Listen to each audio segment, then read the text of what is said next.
창세기 45장 5절과 50장 20, 21절 말씀입니다. 당신들이 나를 이곳에 팔았다고 해서 근심하지 마소서, 한탄하지 마소서. 하나님이 생명을 구원하시려고 나를 당신들보다 먼저 보내셨나이다. 당신들은 나를 해하려 하였으나 하나님은 그것을 선으로 바꾸사 오늘과 같이 많은 백성의 생명을 구원하게 하시려 하셨나니 당신들은 두려워하지 마소서. 내가 당신들과 당신들의 자녀를 기르리다 하고 그들을 간곡한 말로 위로하였더라. 믿음의 능력, 삶의 해석에서 나온다. 창세기 45장 5절과 50장 20, 21절 말씀입니다. 전능하시며 참 좋으신 우리 하나님 아버지께서는 주님의 자녀들이 주님을 닮아가고 영육간에 강건하시기를 원하십니다. 무엇보다 하나님 아버지께서는 주님의 자녀들이 늘 주님과 동행하며 믿음의 능력이 넘치시길 원하시고 기뻐하십니다. 그런데 이 세상에 사는 사람들은 누구든지 크든 작든지 간에 시련을 겪습니다. 주님의 자녀라 할지라도 예외는 아니지만 어떠한 시련 가운데 있더라도 우리의 모든 형편과 사정을 아시는 하나님 아버지께서는 사랑하는 주님의 자녀들에게 하늘의 힘과 능력으로 채워주시고 믿음의 능력으로 승리하길 원하십니다. 자, 그렇다면 우리는 어떻게 하나님 아버지께서 주시는 믿음의 능력을 체험할 수 있을까요? 오늘의 말씀, 믿음의 능력, 삶의 해석에서 나온다. 이 말씀을 듣고 전하는 모든 하나님의 자녀들에게 하나님 아버지께서 주시는 믿음의 능력으로 승리하시고 기도 응답 받으시기를 축복합니다. 여러분은 여러분에게나 주변에서 일어나는 일들을 어떤 시각으로 바라보고 계십니까? 그리고 그 일들을 어떻게 해석하며 살아가십니까? 어떤 때는 도저히 이해가 안 될 때도 있고 어이없이 힘들 때도 있을 것입니다. 왜 내게 이렇게 고통이 찾아오고 왜 내가 이렇게 아파야 하는가? 왜 나만 이렇게 고생해야만 하는가? 왜 나만 이렇게 힘들게 사는가? 뭐 이런 생각에 힘들어하고 계시지는 않습니까? 오래전에 3년 고개에서 넘어지면 3년밖에 못 산다는 전설의 고개가 있었답니다. 어떤 사람이 그 고개에서 넘어졌습니다. 3년밖에 살지 못한다는 전설 때문에 이 사람은 집안에 틀어박혀 이제 3년밖에 살지 못한다는 생각으로 걱정하고 염려하고 있었습니다. 그런데 어떤 꼬마가 기가 막힌 아이디어를 주었습니다. 아저씨, 한 번 넘어지는데 3년을 산다면 2번 넘어지면 6년이네요. 그러면 10번 넘어지면 30년이니 얼마나 좋아요. 가서 많이 넘어지세요. 이렇게 말했다고 합니다. 세상에서 일어나는 일은 그 일을 내가 어떻게 보느냐에 따라 다른 결과를 가져올 수 있습니다. 어려운 고난 당할 때 낙심하여 깨어지고 부서질 것인가 아니면 독수리처럼 높이 날아오를 것인가 라는 것은 고난에 대한 이해에 달렸다고 성경은 말씀하고 계십니다. 신앙은 해석입니다. 고난을 만난 성도님들은 크게 두 가지로 상반되어 나타난다고 합니다. 어려움을 만나면 하나님께 더 가까이 나가는 사람이 있습니다. 이전보다 더 열심히 성경 말씀을 대하고 더욱더 기도의 자리, 예배의 자리, 그리고 전도의 자리로 나아갑니다. 또 다른 부류는 이와 정반대로 어려움을 만나면 하나님 아버지를 멀리합니다. 성경 말씀에서 멀어지고 기도와 예배의 자리에서 멀어지며 원망하고 불평하며 방황하다 문제만 더 복잡하게 만듭니다. 어떤 주님의 자녀가 주님께서 주시는 믿음의 능력을 체험할 수 있겠습니까? 어려움을 만날 때 그것이 하나님 아버지께서 우리와 가까이 하시는 신호인 줄 알고 주님께도 가까이 나아가는 주님의 자녀가 주님께서 주시는 믿음의 능력을 체험하는 줄 믿습니다. 그리고 하나님의 위로가 임하게 될 줄 믿습니다. 하나님께 가까이함이 내게 복이라.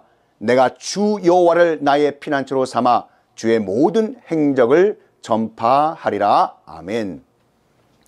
구약에서 정탐꾼 중에 여호수아와 갈렙은 가나안 땅이 하나님 아버지께서 말씀하신 대로 젖과 꿀이 흐르는 땅이며 하나님께서 기뻐하시는 뜻대로 그 땅을 주실 것이라고 믿음의 능력으로 선포하고 마침내 가나안 땅으로 들어갔습니다. 그러나 나머지 그 반대한 10명은 지금까지 하나님의 그 역사하신 그 하나님은 다 잊어버리고 장대한 네피림 자손만 쳐다보며 두려워한 나머지 끝끝내 가나안 땅에 들어가지 못했습니다. 여호수아와 갈렙처럼 신앙의 해석을 잘하여 하나님께서 주신 그 믿음의 능력으로 가나안 땅을 기업으로 받은 것처럼 우리 모두가 가나안을 기업으로 받게 되시기를 간절히 축복합니다. 여호수아와 갈렙이 받은 믿음의 능력은 신앙의 바른 해석으로 문제의 정답을 얻을 수 있으며 세계를 바라보는 바른 가치관의 해석이 있을 때 문제의 정답을 얻을 수 있다는 것을 알려주고 있습니다. 현실은 무조건 극복되어야 할 것으로만 다루어져서는 안 되는 이유가 바로 여기에 있습니다. 자신이 이해할 수 있는 일이라면 쉽게 수긍하지만 이해할 수 없는 문제가 눈앞에 펼쳐져서 주님보다 문제가 더 커 보이면 쉽게 절망하고 쉽게 포기하게 됩니다. 그러나 어떠한 문제가 닥쳐와도 전능하신 우리 하나님 아버지가 문제보다 훨씬 더 크심을 믿고 약속하신 말씀 믿으며 나아갈 때 주님께서 주시는 믿음의 능력을 체험하실 줄 믿습니다. 예수님께서 이르시되 할 수 있거든이 무슨 말이냐, 믿는 자에게는 능치 못할 일이 없느니라 하시니 아멘. 우리 죄의 문제를 끝까지 우리에게로 돌리지 않고 주님의 죄로 인정하고 우리 죄를 사하여 주시기 위해 주님의 생명도 아끼지 아니하시고 내어주신 하나님 아버지의 삶의 해석과 그 방법이 여기에 담겨 있는 것입니다. 우리가 기도한다는 것은 자신의 문제나 교회 현실을 무조건적으로 극복하는 것이 아니라 교회 현실을 넘어서 하나님을 해석하는 것입니다. 이 말은 당장 우리가 당면한 현실이 바뀌지 않더라도 하나님 아버지께서도 이 현실에 대해 마음 아파하시며 주님의 자녀들의 삶을 지켜보고 계신다는 것을 뜻한다는 것입니다. 그리고 우리 자신이 이 문제가 나 때문이라는 것을 인정하고 하나님 아버지께 더 가까이 나오시기를 기다리고 계신다는 말씀입니다. 이처럼 현실을 하나님으로부터가 아니라 나 때문이라는 것을 인정할 때 신앙의 관계가 회복되며 믿음의 능력을 체험하게 되는 것입니다. 성경은 문제가 커지도록 내버려 두지 말고 어떠한 문제이든지 문제가 생기면 주님을 찾아가 주님의 지혜를 구하고 도움을 받아야 한다고 말씀하십니다. 스스로 해결할 수 없는 문제가 다가올 때 주저하지 마시고 자신의 연약함을 겸손히 인정하고 주님께 나오면 주님께서 주시는 쉼과 믿음의 능력을 체험하게 되실 줄 믿습니다. 수고하고 무거운 짐진 자들아 다 내게로 오라. 내가 너희를 쉬게 하리라. 아멘. 자, 여러분, 더 나아가 나는 아무 잘못도 없고 모든 것을 충실하게 잘하고 있으며 하나님을 향한 절대적인 믿음이 있는데도 왜 내 현실은 왜 이렇게 힘들까 하며 주위를 돌아보며 내 앞에 펼쳐진 현실을 통해 이 땅의 현실, 이 나라의 현실, 가족의 현실, 교회의 현실을 이해하며 품고 기도할 수 있는 믿음의 능력을 체험하게 되는 것입니다. 지금 당장 이해할 수 없거나 무거운 현실을 살아가고 있다면 무조건 그 현실을 극복하는 데 삶의 초점을 맞추지 마시고 그 현실 너머에 우리와 함께 계시는 전능하신 하나님을 바라보시기를 원합니다. 독생자를 십자가에 죽게 하시기까지 우리들을 사랑하시는 하나님을 바라보는 믿음의 능력을 체험하시는 성숙한 그리스도인이 되시기를 축복합니다. 이 모습이 바로 하나님 아버지께서 주님의 자녀들에게 주시고자 하시는 신앙의 힘과 믿음의 능력인 것입니다. 역사를 바라보는 데는 사관, historical view라고 하는 것이 있습니다. 이 사관을, 어떠한 사관을 내가 갖고 있느냐에 따라 역사를 보는 시각이 달라지고 해석이 달라지게 됩니다. 아마도 제 나이 또래나 저희보다 좀 연세가 되신, 그 연배되신 분들은 이 국사를 배우면서 조선은 당파 싸움을 하다가 망한 나라라고 배웠을 것입니다. 허구한 날, 노론, 소론, 북인, 남인, 파벌 싸움이 있어서 그 많은 사건과 사람들 이름 외우느라 얼마나 고생하셨습니까? 그런데 알고 보니 그것은 일제가 가르쳐준 조선의 역사였습니다. 이른바 식민사관의 결과였다는 것을 나중에 알게 되었습니다. 일제가 우리 민족사를 해석하면서 처음부터 끝까지 싸움만 하다 망한 나라로 인식시키기 위해 그러한 역사관을 주입한 것입니다. 우리는 그것도 모르고 그것이 진짜 조선 역사의 전부인 줄 알고 배웠습니다. 그러니 조선이 일제에 망할 수밖에 없었고, 그래서 일본이 한국을 지배하게 되었다는 인식을 갖게 되었습니다. 그러나 이제 그런 식민사관에서 벗어나 새로운 시각적 역사인 민족사관의 입장에서 보면 조선의 역사는 가장 오래된 민주적인 왕권 국가라는 것입니다. 왕국이었기에 비록 정당의 이름은 없었으나 서로가 경쟁하고 견제하면서 왕을 잘 보필하며 500년이라는 이 역사를 이어온 세계 유례없는 민주정치 제도였다는 것입니다. 이와 같이 관점이 바뀌면 해석이 바뀌고, 해석이 바뀌면 인생이 바뀌는 것입니다. 신앙생활에서 더욱이 여러분 그렇습니다. 어떤 시각으로 인생을 바라보냐에 따라 인생을 새롭게 하고 복을 누리게 된다는 것을 성경에서 보게 됩니다. 그릇된 세상의 관점에서 벗어나서 하나님께서 역사하시는 관점에서 인생을 바라보셔야 합니다. 하나님이 주신 이 해석으로 인생을 살아가면 믿음의 능력으로 넘치는 복된 삶을 살게 될 줄 믿으시길 축복합니다. 자, 여러분, 그렇다면 우리는 어떤 시각과 해석을 통해 하나님 아버지께서 주시는 믿음의 능력을 체험할 수 있을까요? 성경은 만사를 대할 때 먼저 믿음의 시각과 믿음의 해석이 있어야 한다고 말씀하십니다. 하나님께서는 우리도 주님께서 보시는 시각으로 문제를 보길 원하십니다. 그리고 하나님이 이루시고자 하는 그 뜻을 올바로 해석하시길 원하십니다.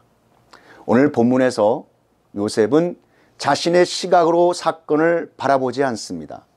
형들은 요셉을 노예로 팔았고 보디발 장군의 집에서 약 13년 동안 온갖 고생을 하였으며 억울한 누명으로 옥살이까지 당했습니다. 그러나 그토록 아픈 고난을 원한으로 품지 않고 하나님 아버지의 섭리와 뜻이 있는 것으로 해석하고 바라보았습니다. 오늘 보면 다시 한번 창세기 45장 5절 말씀을 함께 읽어보겠습니다. 당신들이 나를 이곳에 팔았다고 해서 근심하지 마소서, 한탄하지 마소서. 하나님이 생명을 구원하시려고 나를 당신들보다 먼저 보내셨나이다. 아멘. 형들이 요셉을 팔았다고 근심하지 말라는 것입니다. 하나님께서 생명을 구하시려고 형들보다 앞서 요셉을 보내셨다고 고백하고 있는 것입니다. 요셉은 얼마나 힘들고 억울했겠습니까?